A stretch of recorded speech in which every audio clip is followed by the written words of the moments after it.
1992 was a tremendous year for American basketball. For those who are not aware, that was the year of the Dream Team. The Dream Team was a collection of the best professional basketball players to ever walk the earth. Names like Michael Jordan, John Stockton, Karl Malone, Patrick Ewing. Massive basketball personalities. And the city was absolutely excited for this event. And in 1992, the Dream Team did exactly what they set out to do. They dominated. They won Olympic gold. They beat people so hard that the teams that they punished would lean in front of them to take pictures before the game, after the game. Never before seen international competition. But there's a famous incident that takes place during 1992 that sort of goes unnoticed. And it's an amazing story of John Stockton. John Stockton was the team's point guard, the NBA's all-time leader in assists. And he's sitting on a bus that's parked in traffic because in Barcelona, no less a year of the Dream Team, nobody can properly accommodate the influx of people. And John Stockton, he's irritated. He's with his family, he's with his teammates, and he's just had enough. And he decides that he's going to exit the bus into the streets of Barcelona and he's going to walk his way home. And everybody on the Dream Team begins to laugh because they all know what he clearly doesn't, or they think he clearly doesn't. If he walks into the streets of Barcelona, they're thinking, John, we know this bus is not the ideal place for relaxation. This is not the ideal place for comfort right now. But if you walk into the streets of Barcelona, you won't move an inch. Everybody will want an autograph. Everybody will want a hug. What are you thinking? But John Stockton knew a little bit better than everybody else on the Dream Team. Because John Stockton didn't look like anybody else on the Dream Team. John Stockton was a shade below 6'1", Caucasian descent, and John Stockton enters into the streets of Barcelona and nobody has any idea who John Stockton is. And John Stockton begins to have fun. He picks up this massive camcorder, because back in the day we didn't have Max Live, like doing an incredible job like they are, and he took his camcorder and he hoisted it on his shoulder and he began to target Americans and he asked them all the same question. He said, "What brings you to Barcelona? What are you doing here?" And everybody looked at him. They rolled their eyes. "What are you thinking? We're here to see the Dream Team. Everybody on this planet is here to see the Dream Team. It doesn't even matter where you're from. We're here to see the Dream Team." And John Stockton looks at him and he says, "I'm also here to see the Dream Team, I guess. So good to meet you." And walks right by passerbys. Nobody has any idea who he is until the climax of this scene. John Stockton walks up to an individual. She is literally wearing a t-shirt with every single member of the Dream Team on her shirt. To be clear, his face is on her torso. John Stockton's son points at the t-shirt. He says to the lady, "That's my dad on your shirt." And John Stockton goes, "Too bad he's not here." And no idea, this lady has no idea that she is touching greatness. Everything she saved, everything she planned to meet the Dream Team, to meet the leader of the Dream Team. And she misses the opportunity. My principle number one, make sure you can recognize success in all of its disguises. There's the lovely David Robinson, as you can see, looks nothing like John Stockton. Often in life, we have such a narrow view of what we're looking for. We've heard tonight a lot about accounting. First choices, Big Four. What about the sixth accounting firm? Is it not good enough for us? Maybe it's better. Maybe its values, maybe its culture is better. Maybe that's exactly where we should be looking. That's what's important. That's principle number one. My second principle is a phrase known as ride or die, which colloquially means who's on your team? Who's in your camp? Who cares about you? Or more importantly, if it's 2 a.m. and you're having a panic attack, who are you calling? We spoke earlier about people don't have a lot of friends. You need them. You can't do anything successful alone. So you got to find these people. It reminds me of Coach Jim Valvano, the coach of NC State Wolfpack. Jim Valvano held many positions. You don't just become the head coach. You got to be an assistant. I mean, unless you're Steve Nash, who somehow skipped the line. I don't want to get into that right now for all those who are paying attention to the Nets. Jim Valvano had a slogan. It was a very obvious slogan. He said, "I'm going to win a national championship." We all watched the national championship. South Carolina won from the women's, Kansas won from the men's. Neither of those teams are from the Big Ten Conference. I can't control everything. But the bottom line being, he wanted to win a national championship. And one time he's home, and he had communicated this to his father. He had communicated this to his friends. And he's talking to his father, and he finds himself in his father's bedroom, and he sees a suitcase in the corner of the bedroom. And it's packed to the brim. It's substantial. This isn't just a suitcase. He knew this was like, you're going somewhere. He said, Dad, where are you going? Are you going on vacation? You taking Mom somewhere? What's happening? Where are you traveling to? Work, perhaps? He says, no, my bags are packed for you. That suitcase, when you win the national championship, when you cut down the net ceremonially, when you win the national championship, my bags are packed for you. And it became a mantra for Jim Valvano. He said the greatest gift his father ever gave him was that he believed in him. He actually believed in him. When I met Coach P.J. Fleck, the head coach of the Minnesota Golden Gophers football team for the first time a couple years ago, right before COVID, he taught me about family. F-A-M-I-L-Y. Forget about me. I love you. I promise you, people in sports are so much better at acronyms than pretty much anyone else in the whole world. It's unbelievable. And they pasted it all over the Minnesota facility. Family. Forget about me. I love you. That's what it's all about. That's what ride or die means. That's why his father was there for him when he cut down the nets. And the best way to be ride or die, to find a crew of ride or die, is to model it. You need to go out there and be the person who will pick up the phone at 2 a.m. You walk into Barnes & Noble's, there's an entire section on self-help, how to become a cook in 30 minutes. It's really important. I can't cook. I need the book. There's no question I need the book. Where is the section for helping others? Where is the entire section of how I'm going to help other people? How I'm going to be a ride or die for someone else? That's principle number 2. Principle number 3 in the name of my speech, that's me in Indianapolis, right before one of the Big Ten championship games in the COVID season. There's this great expression, everybody talks about it, you do you. Wow, you do you. Oh, you do you. You do your thing. I don't want to step on your toes. I want to walk on eggshells. I want to tippy-toe around you. You do you. Wrong. The answer is not to always do you. Because the shortcoming of doing you is that now you don't really have any growth potential. Because you're just saying that because you are a certain way, that's the way everybody needs to deal with you.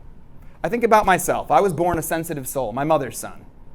And I could really ask the entire room that after I finish speaking, please wait until you are 9 miles away from me or my wife who's here tonight, and literally start talking smack, gossip about how awful this speech was. Or I can say, Adam, don't do you, pause, get better at receiving feedback, understand that you're not always right, not everybody's going to enjoy everything you have to say, and move forward in that way.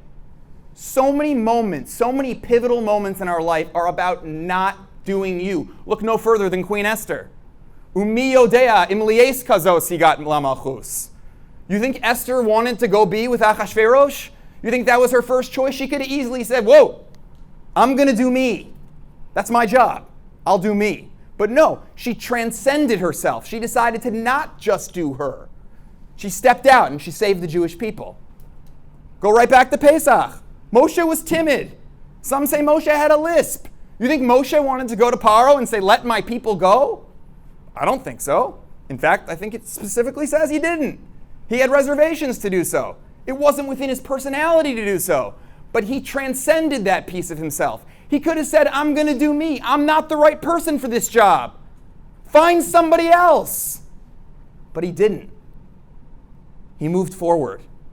And he also helped save the Jewish people. My fourth and final principle for tonight, who you are anywhere is who you are everywhere. The lovely and unretired Tom Brady and his beautiful maize and blue for the University of Michigan, now playing for the Tampa Bay Buccaneers for another ungodly season. Wow, power to him. Much success to him and his kids and his family. We have this notion in life, and I find it with myself all the time, where we compartmentalize who we are. We don't bring our best self everywhere, let's be honest. You meet with the president. Suddenly you're all prim and proper, everything's great, but maybe on the street you're using foul language. You're very kind to your siblings, but maybe to a friend you act like a jerk. It's very hard to be consistent. It's very hard to bring your best self everywhere you go. But the number one thing that I learn about athletes, the number one thing, if you take nothing away other than what I've learned from athletes, then you've missed all the Jewish values, but you've at least had a good time, I hope.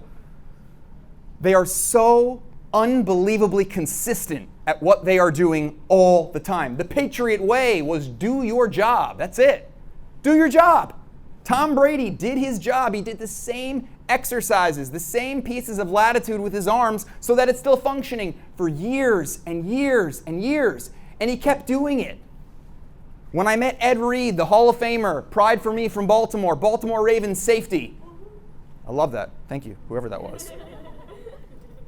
I'll really never forget this. I was talking to Ed Reed once, and he told me that after a full football game, full pads, tackling, hitting, exhausted, ice baths, he would ask the Baltimore Ravens facility to turn off the lights. He wanted to mimic, he wanted to embrace the feeling of playing football for no money, with no fans, when nobody was looking, which is exactly what David Bishefkin was just speaking about. Rabbi Bishefkin, I'm sorry, apologize.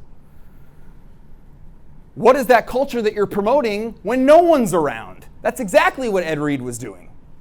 When I was at the Sugar Bowl 2 years ago, Clemson, The Ohio State University, Justin Fields, Trevor Lawrence, big upset win for The Ohio State University. The first person in the building, and I know this because I was the third, was Justin Fields, doing routine drills that anybody would have thought, of course he knows how to do this. What's he doing there? Why is he practicing so hard? Because that's the only way to achieve success. Who he was anywhere is who he is everywhere. He wanted to do that. There's a famous story of Rav Elchanan Wasserman, a prize Talmud of the Chafetz Chaim. And he went to visit the Chafetz Chaim. And all of his Talmidim were clamoring on his return to find out, what did you learn about the Chafetz Chaim? What did you learn from this great, from this gadol? And he said in Hebrew, Uveheichalo kulo omer kavod. Translated into English as, in his innermost sanctum, everybody praises his glory. Now this verse is clearly talking about the Beis HaMikdash, the temple, the Kodesh HaKadoshim, the holiest of holies, and the idea being that the deeper you got into the Beis HaMikdash, the deeper into the temple, the more you had a relationship with God, the better it got. The stronger the relationship got. And that's what he was saying about the Chafetz Chaim. The more that I got to know him, when I ate with him, he was even cooler. When he spoke Torah to me, he was even more insightful. Every single thing about the Chafetz Chaim, the more I got to know him, it was better. How untrue is this of most people we know? You think about a politician, the suave hair, the slick back hair, the watch. They're so cool, they're great, they're terrific. You meet them for a week, 2 weeks, and suddenly there are scratches, there are bruises. You start seeing a slightly different person. Maybe the ethics aren't exactly where it was, but the opposite, I am telling you, the opposite was true with the Tom Bradys of the world. The opposite was true with Ed Reed. The opposite was true with the Chafetz Chaim. The opposite was true with Justin Fields. And the opposite is so true of my boss, the commissioner of the Big Ten Conference, Kevin Warren. I like to call him 11 p.m., 11 a.m. And the reason that I call him both those is because he's the same person at 11 p.m. that he is at 11 a.m. And yes, you have to develop certain skills that you are a little bit different at different times. No question, I'll give it to you. But the fact that at 11 a.m. he's asking me about the student health of all of our student athletes, and at 11 p.m. he's asking me the same questions, and the same agenda is there. Who you are anywhere is who you are everywhere. Bring your best self everywhere you go. And through these 4 principles, I've had the opportunity to really thrive and succeed at the Big Ten Conference, at a $1 billion nonprofit organization whose influence is astronomical, to touch the lives of 120,000 screaming football fans, 10,000 student athletes across 14 institutions, 11 states, the opportunity to feel March Madness all the time. That's the opportunity that I've been afforded through these principles that I've discussed today, through these 4 principles. And I'll end with one closing story, because this closing story is the underpinning to the principles, because it's not enough to know the principles. It's not enough to show up at a TED Talk and listen to people speak. It's not enough to just go home and tell a friend about it. You have to really earn it. You have to work for things. You have to really put every fiber of yourself into the things that you're passionate about. There's a famous movie, and if you do nothing tonight other than cancel all your homework and miss everything you're doing, you should watch it. It's called Catch Me If You Can. It's an amazing movie. It tells the tale of Frank Abagnale, a legendary con artist. He's a check forger. He pretends to be a doctor. He pretends to be a lawyer. He does it all. And Carl Hanratty, the chief of police, is unable to track him down. But towards the end of the movie, I don't want to ruin it, he's able to finally track him down. And not only can he track him down, he can identify all of his schemes. Oh, I know how you became a doctor. You forged that certificate from Harvard. I know how you became a pilot. You befriended that person who taught you how to kind of fly a plane, and now you're there. He figured out all of his schemes. But there was one scheme he couldn't figure out. He said, how did you pass the bar in Louisiana? And for those who don't know, or pre-law students, you finish 3 years of law school, and that summer you study for the bar, typically in the state that you wish to practice. And once you study and pass the bar, you're then admitted to practice in that state. And he said, how did you pass the bar in Louisiana? Did you have a friend take it for you? Did you bribe the moderator? What did you do? How did you get it done? And Frank looks directly at Carl Hanratty and he says, I studied. I actually just studied. It was the one and only legitimate thing of all of his scams that he had done, because even the man who was the con artist of con artists understood that hard work was a prerequisite to any type of success. Thank you so much for hearing me tonight, and I appreciate your time.